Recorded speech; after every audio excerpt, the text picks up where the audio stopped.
The other question that arises eventually is why are the opposition and the media so touchy about Keir Starmer's stint as Director of Public Prosecutions? Well, it's not difficult. Without his stint as head honcho of the Crown Prosecution Service, he wouldn't be Labour leader, would he? Because that's his only so-called public service. So how successful was his stint as DPP? Well, it worked out pretty sweet for him because he got a knighthood out of it, whoop-de-doo.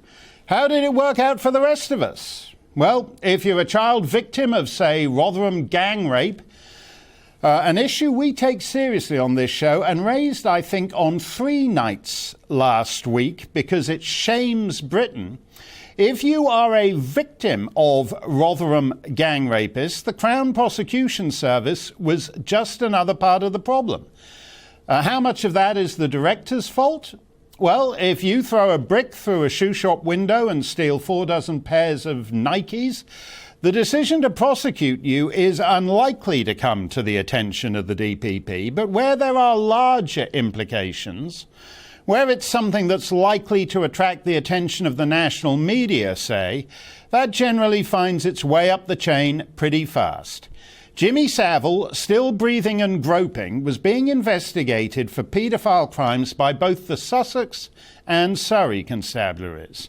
On at least one of the crimes, Alison Levitt QC, who did the posthumous report into why Sir Jimmy was never prosecuted, Ms. Levitt wrote, quote, "There was, in my view, a realistic prospect that Jimmy Savile would have been convicted," and she rebuked the CPS for failure to, quote, "build the case."